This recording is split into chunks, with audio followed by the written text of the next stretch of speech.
Good morning, students. Today we will discuss some numericals. Before the numerical part, we should learn some basics of the friction.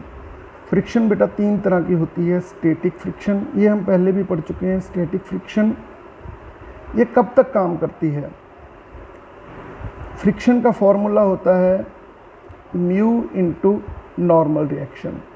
Normal reaction basically it is the weight of the body on the surface. अगर तो surface horizontal है तो जो body का wait है वही normal reaction है. अगर इंक्लाइंड प्लेन है, ऐसा सरफेस है, तो बॉडी का जो mg साइन थीटा होता है, ये वेट एक्ट कर रहा है नीचे को, तो ये जो कंपोनेंट है वो तो इसको मूव करवाएगा. But mg cos theta will be the normal reaction. तो नॉर्मल रिएक्शन डिफरेंट होते हैं दोनों केसों में. अब आ जाओ, अगर हम एक ब्लॉक पे फोर्स लगाते हैं, वो सरफेस के ऊपर पड़ा है, इसके ऊपर फोर्स लगाई और ये अभी चला नहीं, तो जैसे जैसे हम फोर्स लगाते जाते हैं, if it is at rest, if the block is at rest, then the friction is equal to applied force. जब बॉडी रेस्ट पे होती है तो फ्रिक्शन, अगर हम फोर्स लगा रहे हैं इस डायरेक्शन में F, तो applied force is equal to friction. But जब बॉडी स्लाइड करने की कगार पे होती है तो अप्लाइड फोर्स तब भी फ्रिक्शन के इक्वल होती है, और इस फ्रिक्शन को बोलते हैं हम limiting friction.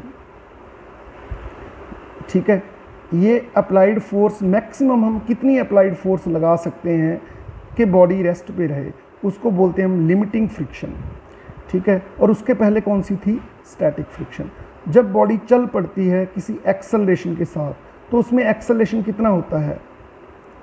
Friction minus applied force minus friction is equal to M A. Applied force minus friction is equal to mass into acceleration. अब जो फ्रिक्शन होती है that is called kinetic friction, और ये लिमिटिंग से कम होती है. मतलब जब तक बॉडी रुकी हुई है, चलने वाली होती है, तब फ्रिक्शन ज़्यादा होती है, पर जब चल पड़ती है तो फ्रिक्शन कम हो जाती है. ये रही एक बात. कैसे कैलकुलेट करते हैं हम दोनों केसों को?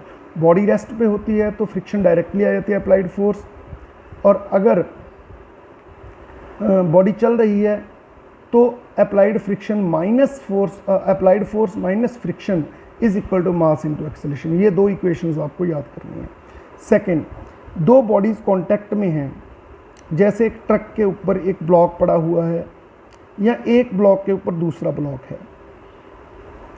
मैं ये डिस्कस कर रहा हूँ, एक ब्लॉक के ऊपर दूसरा ब्लॉक है. अगर मैं इस पे फोर्स लगाता हूँ तो इन दोनों ब्लॉक्स पे फोर्सेस कैसे लगेंगी? इस बॉडी पे फ्रिक्शन लगेगी पीछे को, क्योंकि इसको आगे को मूव करवाया जा रहा है. ठीक है, और इस पे फ्रिक्शन फिर लगेगी नीचे वाले ब्लॉक पे. अगर पीछे को लग रही है, इस पे लगेगी फ्रिक्शन आगे को. ठीक है, ये हमेशा याद रखना कि अगर दो ब्लॉक हैं, अगर नीचे वाले को फोर्स लगाई जा रही है तो इस पे तो फ्रिक्शन नेचुरली पीछे को लगेगी यहाँ से, इस सरफेस से, और इस पे लगेगी आगे को. इसका मतलब अगर नीचे वाले ब्लॉक को चला रहे हैं, साथ में ऊपर वाला भी चल रहा है उसके साथ ही, तो इसका मीनिंग क्या है कि उसको फ्रिक्शन चला रही है, क्योंकि उस पर कोई और फोर्स नहीं लग रही. ठीक है, अब देखो, फ्रिक्शन की एक होती है मैक्सिमम वैल्यू,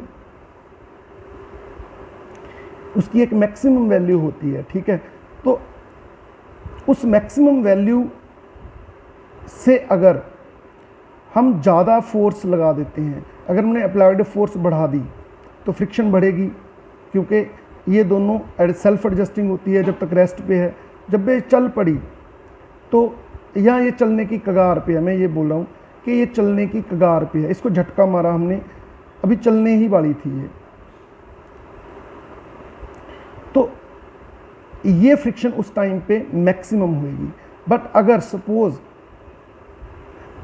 हम इतनी ज़्यादा फोर्स लगा देते हैं कि फ्रिक्शन, इसका एक्सेलरेशन इतना ज़्यादा हो जाता है कि फ्रिक्शन उतनी, क्योंकि फ्रिक्शन की क्या होती है एक मैक्सिमम वैल्यू, हम उतनी फ्रिक्शन इसको प्रोवाइड नहीं हो रही, तो क्या होएगा, it will slide back, it will slide back.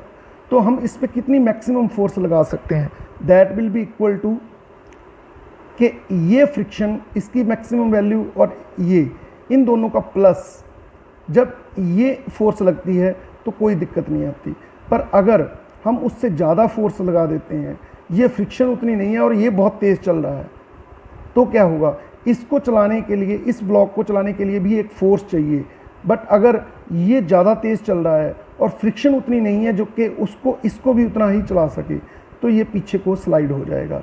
जो कि हम देखते हैं कई बार कोई ट्रक पे कोई बॉडी पड़ी है, हमने ट्रक को एकदम एक्सेलरेट कर दिया तेज़ी से, तो उसके ऊपर जो चीज़ें पड़ी हैं उनको फ्रिक्शन ने चलाना है, अगर फ्रिक्शन नहीं होगी तो वो स्लाइड बैक कर जाएंगी।